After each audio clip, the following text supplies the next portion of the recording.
तो मेरी आपको सजेशन है कि अगर आप अभी 11th में हैं, 2 से 3 घंटे भी अगर आप रोज़ क्लैट को दे रहे हैं वीकडेज में, तो वो मोर देन इनफ है। हाँ, जो आपके वीकेंड्स है उसमें आप थोड़ा सा ज़्यादा टाइम स्पेंड कर सकते हैं अपने क्लैट के बाकी सारे सेक्शंस के साथ, उनको समझने के लिए। वो आपको हेल्प नहीं करेंगे, ठीक है। अगर आपको अपनी रीडिंग स्पीड को इंक्रीज करना है, वोकैब को अच्छा करना है, उसके लिए आपको न्यूज़पेपर जो होता है वही रीड करना होगा। अगर आपका सवाल ये है कि कौन सा न्यूज़पेपर हमें पढ़ना चाहिए, the Hindu is the best thing.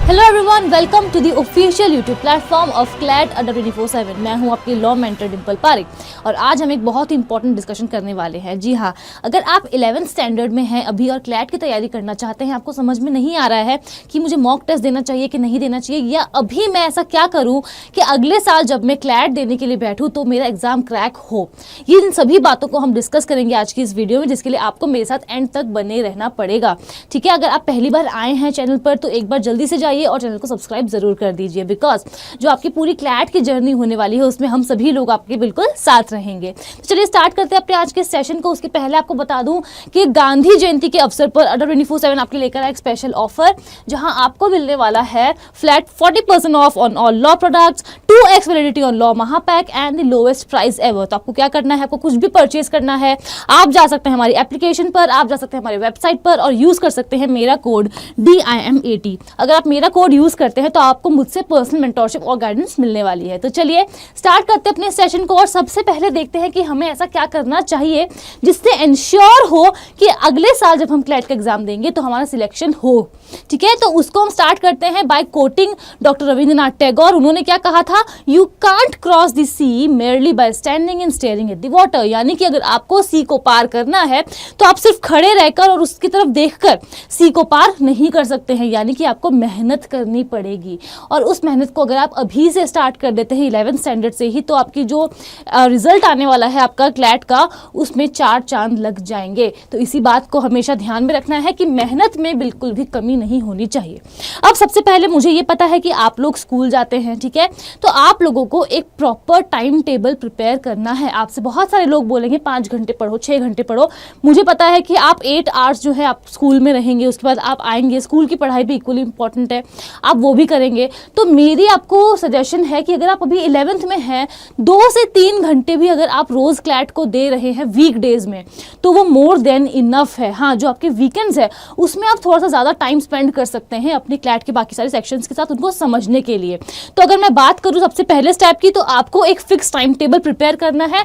आपको ये सोच लेना है कि नहीं, चाहे कुछ भी हो, मुझे हर दिन क्लैट को टाइम देना है, चाहे मैं 2 घंटे ही क्यों नहीं दे रहा हूँ या दे रही हूँ, ठीक है। 2 घंटे में आपको सब कुछ नहीं पढ़ना है। एक प्रॉपर प्लान बना लो कि एक वीक में मैं इस सब्जेक्ट के इतने टॉपिक्स को कवर करने वाला हूँ और आप उसी पे स्टिक करिए, तो वो आपके लिए बहुत बेस्ट रहने वाला है, ठीक है। तो सबसे पहले टाइम टेबल बनाएंगे और फिक्स्ड आवर्स जो है सभी लोग देंगे। मुझे पता है बहुत आलस आता है कि अभी तो बहुत टाइम है, अगले साल क्लैट देना है, कर लेंगे, बट ट्रस्ट मी, ये आपके पास गोल्डन अपॉर्चुनिटी है। अगर अभी आप 11th में हैं और आपने अभी से सोच लिया है कि आपको क्लैट देना है, तो इस गोल्डन अपॉर्चुनिटी को हमें खोने नहीं देना है, because it will make a lot of difference. आपकी जो रैंक है वो बहुत अच्छी आएगी अगर आप अभी से ही ख्याल रखोगे तो इन बातों का।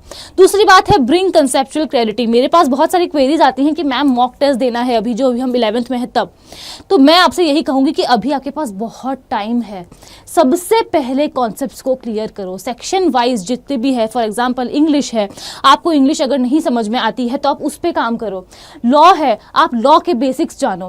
लीगल रीजनिंग है, लॉजिकल रीजनिंग है, उसके आप बेसिक्स क्लियर करो। क्वांट है, उसके बेसिक्स क्लियर करो, ठीक है। करंट अफेयर्स और जनरल नॉलेज है, आप उस पर काम करो। तो मेरी आपसे बस यही रिक्वेस्ट है कि आपको क्या करना है, अभी फिलहाल अगर आप 11th में हैं तो सिर्फ और सिर्फ कंसेप्ट्स पे ध्यान रखो। कंसेप्चुअल क्लैरिटी होगी तो अगले साल जब आपके बोर्ड्स भी होंगे 12th में, तब आपको बहुत ये हेल्प करेगा, बिकॉज आपको बहुत ज़्यादा कुछ सोचना नहीं पड़ेगा। आपको उस वक्त सिर्फ और सिर्फ प्रैक्टिस करनी पड़ेगी, जिसका टाइम आपके पास आराम से निकल जाएगा। तो सबसे पहले हम लोग क्या करेंगे, बेसिक्स को क्लियर करेंगे।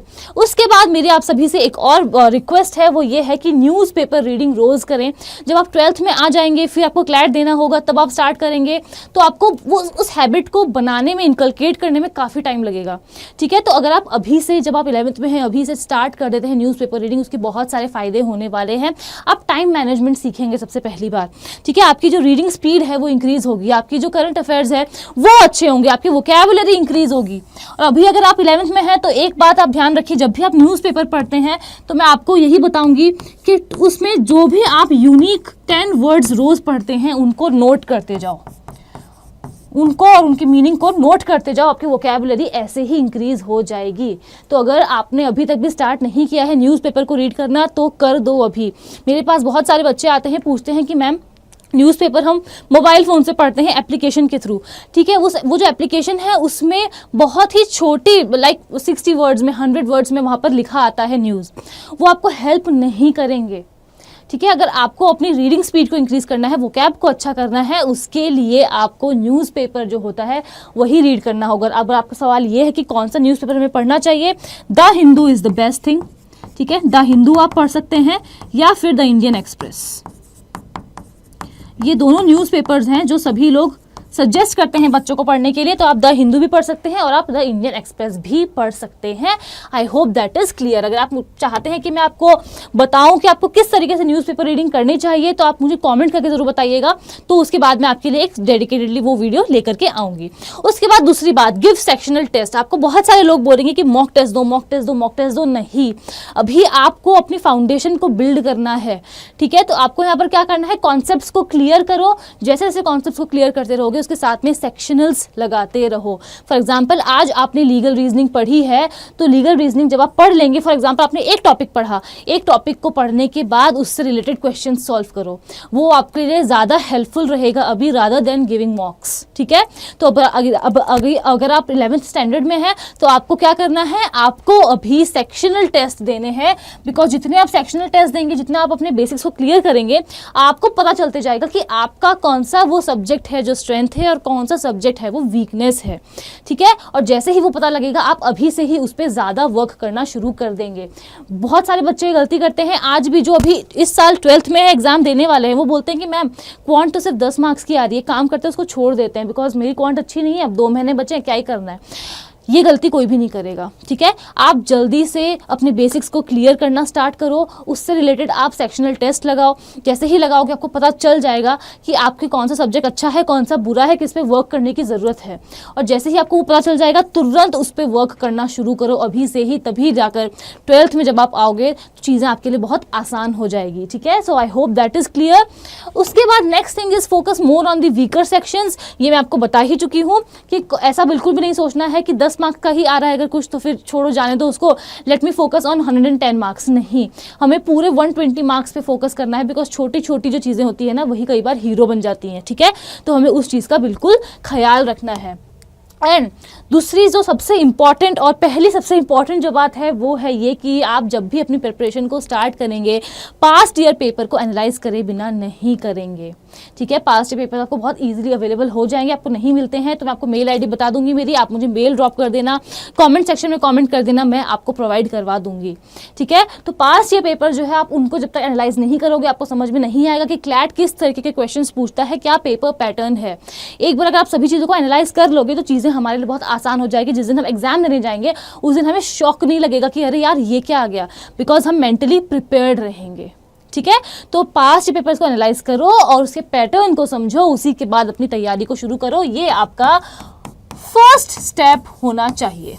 ठीक है, क्योंकि जब तक आप अपने दुश्मन को पहचानोगे नहीं तब तक तैयारी कैसे करोगे, तब तक आपको कैसे पता चलेगा कि उसके पास कौन से हथियार है और आपको कौन से लेकर जाना है टू मेक श्योर कि आपकी जीत हो।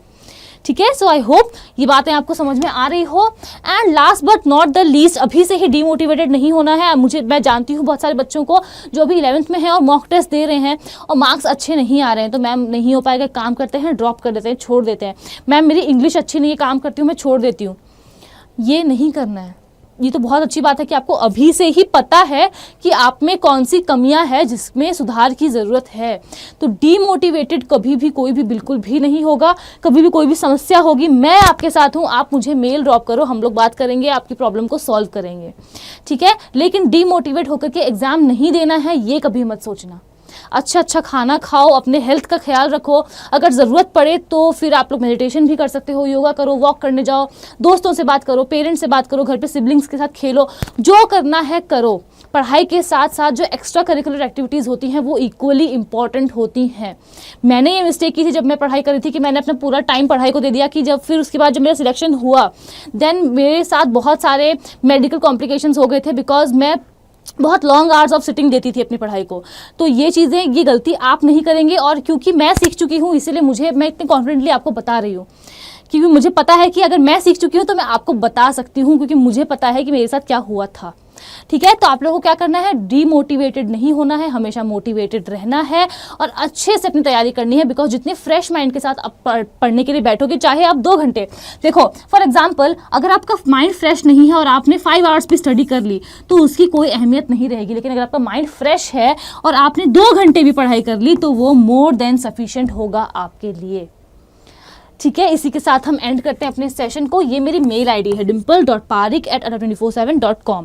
कोई भी डाउट है आप मुझे आप मेल करो और कमेंट सेक्शन में ज़रूर से बताना आपको वीडियो हेल्पफुल लगी या फिर नहीं लगी।